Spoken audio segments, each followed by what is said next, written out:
ఈరోజు ప్రెస్ మీట్కి రావడం కారణం ఒకటే ఉంది.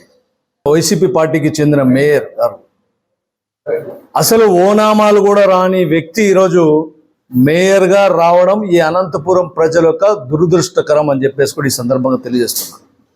ఎందుకంటే గత 5 ఏళ్ళ నుంచి అతను మేయర్ పదవి ఉన్నప్పటి నుంచి చూస్తున్నాం. ఒక తొత్తు వలె, అంటే ఏదైతే అనంత వెంకటరామరెడ్డి చెప్పుతాడో అదే చేస్తారు తప్ప అతనికి స్వతహాగా నిర్ణయాలు తీసుకునే యోగ్యత కానీ అర్హత కానీ లేదని చెప్పేసి సందర్భంగా తెలియజేస్తున్నా.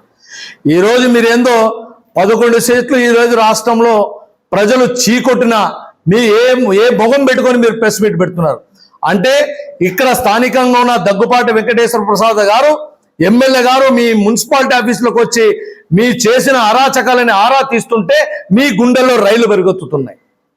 అంతే కదా, మీ అవినీతి ఎక్కడ బయటపడుతుందని చెప్పేసి ఈరోజు మీరు సూపర్ 6 గురించి మీరు ఈరోజు మాట్లాడే అర్హత నైతిక విలువలు మీకు లేవని చెప్పేసి కూడా ఈరోజు మేయర్ గారికి హెచ్చరిస్తున్నాం. మీ పాపాలని ప్రక్షాళన చేసే సమయం ఆసన్నమైంది. ఖచ్చితంగా ప్రక్షాళన చేసి తీరుతారు దగ్గుపాటి వెంకటేశ్వర ప్రసాద్ గారు, ఈ శాసనసభ్యులు అనంతపురం అర్బన్ ఎమ్మెల్యే గారు అని చెప్పేసి ఈ సందర్భంగా నేను తెలియజేస్తున్నా. అసలు అనంతపురంలో మీరు గత 5 సంవత్సరాలు మీరు పదవీ కాలం నుంచి ఇప్పటి వరకు ఏం చేశారు? ఏ ఒక అభివృద్ధి సంక్షేమ కార్యక్రమం చేశారు? సొంతంగా నువ్వు ముస్లిం మైనారిటీ, మా ముస్లిం మైనారిటీకి కోవకు చెందిన వ్యక్తివే కదా. ఇక్కడ మహిళలు చాలా మంది, యువతులు చాలా మంది ఉన్నారు కదా ముస్లిం మైనారిటీలు. మీరు ఎప్పుడైనా కానీ వాళ్ళకి స్వతహాగా ఉపాధి కలిగించే సంక్షేమ కార్యక్రమాలను ఏర్పాటు చేస్తారా? మీ వైసీపీ ప్రభుత్వం, మీ దొంగల ప్రభుత్వం గతంలో ఏమైనా చేశారా? ఎంతోమంది మహిళలు, యువతులు ఉంటే వాళ్ళకి కుటుంబిషన్లు కానీ, వాళ్ళకి సర్టిఫికెట్లు కానీ అన్ని సంక్షేమాలు పూర్తిగా అందించిన ఏకైక ప్రభుత్వం అప్పట్లో కూడా 2014 నుంచి 19 తెలుగుదేశం ప్రభుత్వమే. ఖబర్దార్ వసీం గారు, మీరు గుర్తుపెట్టుకోండి. మీరు చేతకాని ప్రభుత్వంలో ఉండి ఇప్పుడు మీరు ప్రతిపక్షం కూడా హోదా లేని పార్టీలో ఉండి ఈరోజు మీరు ఏదో నోటికి వస్తే అది మాట్లాడితే ఇక్కడ ఎవరు భయపడే వాళ్ళు కాదు. ఖచ్చితంగా మీకు దగ్గరలోనే సమాధానం చెప్పే సమయం ఆసన్నమైంది. మీకు దమ్ము ధైర్యం ఉంటే ఓపెన్ డెబేట్కి రండి, మాట్లాడదాం. ఓపెన్ ఛాలెంజ్కి రండి, మాట్లాడదాం. ఓపెన్ టేబుల్కి రండి, మాట్లాడదాం.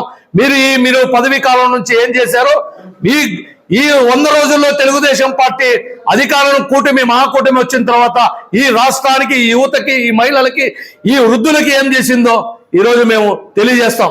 మీకు దమ్ము ధైర్యం ఉంటే మీ బెటాలియన్తో వేసుకురండి, ఎక్కడో చోట చెప్పండి, ప్రెస్ మీట్ పెట్టించండి, మీడియా మిత్రులకు పిలిపించండి. మేము కూడా ఓపెన్ ఛాలెంజ్ చేయడానికి మేము సిద్ధంగా ఉన్నాం. ఈ ఓపెన్ ఛాలెంజ్ మీరు స్వీకరిస్తారా? మీరు రేపే రండి, లేదంటే ఈరోజు సాయంత్రమే రండి, చర్చకు మేము సిద్ధం. మీరు ఏం చేశారు 5 ఏళ్ల పాలనలో, మేమేం చేసాం ఈ 100 రోజుల్లో మేము డిసైడ్ చేస్తాం. మేము ప్రజలకు ఈరోజు చేరబోతోంది ఈ రాష్ట్ర ప్రభుత్వం. ఈరోజు చంద్రబాబు నాయుడు వస్తేనే దాదాపు పింఛన్దారులకి 4,000 రూపాయలు ఇస్తే మీకు కలుపుమంట వస్తుంది. మీరు ఏకంగా 3,000 రూపాయలు అని చెప్పి మీరు దాదాపు 5 సంవత్సరాలు ఇచ్చారే, సిగ్గుందా మీకు? ఈరోజు చూశారు, శ్రీ కలియుగదేవైన వెంకటేశ్వర స్వామి లడ్డూలోనే మీరు జంతువుల కొవ్వును కలిపి ఈరోజు ప్రసాదాల్లో కూడా మీరు పంచారంటే మీ ప్రభుత్వం ఏందో, మీ పార్టీ నాయకులు ఏందో, గతిశక్తులు ఏందో తెలుస్తుంది ఈ రాష్ట్ర ప్రజలకి. అది ఒళ్ళు దగ్గర పెట్టుకొని మాట్లాడండి. ఈరోజు ఎందుకంటే దగ్గుపాటి ప్రసాద్ గారు మంచి తెలివంతులు, చదువుకున్నారు కాబట్టి ఇక్కడ ఉన్న అనంతపురం అర్బన్ ప్రజలకి ఏ విధంగా ఆదుకోవాలి, వాళ్ళ ఆరోగ్యం కానీ, ఆర్థికంగా కానీ, యువతకి వాళ్ళకి ఉద్యోగాలు కానీ, దాని గురించి ఒక ప్రణాళిక కూడా ఏర్పాటు చేస్తుంటే మీకు గుండెల్లో రైలు పెడుతున్నా తప్ప వేరేది లేదు. మీరు డమ్మీగా ఉన్నారు. ఇప్పుడు కూడా ఇంకా 18 నెలలు డమ్మీగా ఉంటే, నోరు మూసుకొని ఉంటే బాగుంటుంది. అభివృద్ధి కార్యక్రమాలు దగ్గుపాటి వెంకటేశ్వర ప్రసాద్ ఎమ్మెల్యే గారు ఖచ్చితంగా చేస్తారని చెప్పేసి కూడా ఈ సందర్భంగా తెలియజేస్తున్నాం. Thank you.